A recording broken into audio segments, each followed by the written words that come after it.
There is a legend in a quiet mountain town, a place only a few people have ever seen. They call it the House of Unfinished Moments. No one knows who built it. No one knows why it exists. But the story says only people who are lost ever find it. This is the story of one man who did. Elias was tired, not the kind of tired that sleep fixes, but the kind that sits behind your ribs and follows you everywhere. He had spent years chasing deadlines, promotions, and the approval of people who barely remembered his name. One evening, after another long day, he took a walk to clear his mind. The fog was thick, the streets felt unfamiliar. And then, a wooden house appeared at the end of a path he didn't remember walking down. It was old, silent, and forgotten. Yet, something about it felt familiar, like a memory he had once lost. The door was slightly open, And against every logical thought, Elias stepped inside. Inside the house was warm, lit by a soft orange glow. The first room looked ordinary, but on the walls there were floating shapes, tiny glowing fragments like pieces of broken light. He moved closer.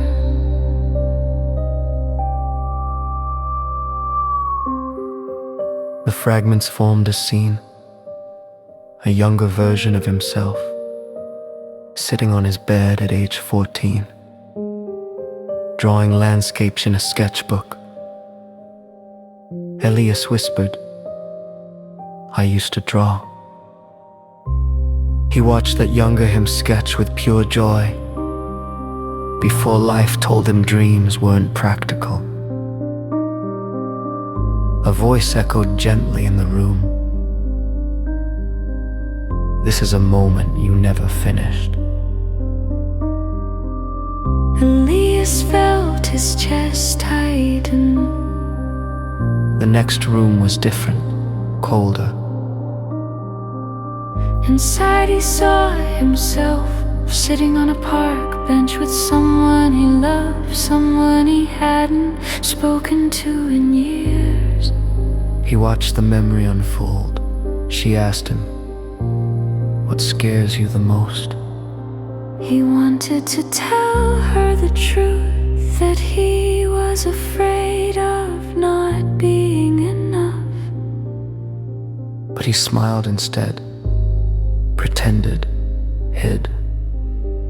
And that was the last day they ever spoke. Again, the voice whispered, This is a truth you never finished. Elias felt tears but refused to let them fall. The third room was darker, silent, heavy. Floating in the light was the memory of a promise he had made to his father. "I'll visit more, I'll make you proud, I just need a little more time."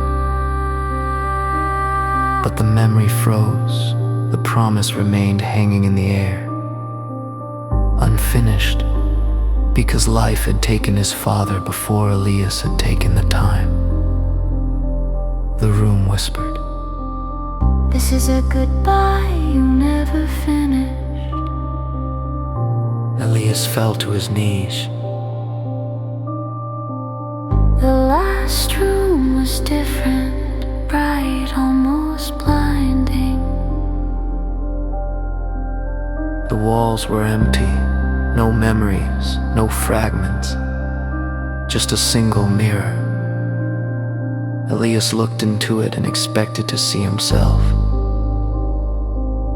But instead, he saw someone he did not recognize. A version of himself who had finished what he started, who drew, who loved honestly, who kept promises, who lived fully, not perfectly, but truthfully. The voice spoke one last time. This is the life you still can finish. Elias stepped closer, the reflection smiled, not out of pity, but relief. And when he blinked, the mirror dimmed, the light faded, and the house disappeared. Elias found himself back on the foggy street, heart pounding, breath heavy. But he felt something he hadn't felt in years, clarity. He realized the house was not a place. It was a reminder. A reminder that dreams don't disappear, we abandon them. Relationships don't break, we let them fade. Promises don't die, we stop keeping them. And life doesn't finish itself, we finish it. he looked at his hands, and for the first time in a long time, they didn't feel empty. He whispered to himself, I can still finish my moments. and he walked home, not quickly, not slowly, but with purpose. Because sometimes you don't need a new life. You just need to return to the moments you left unfinished.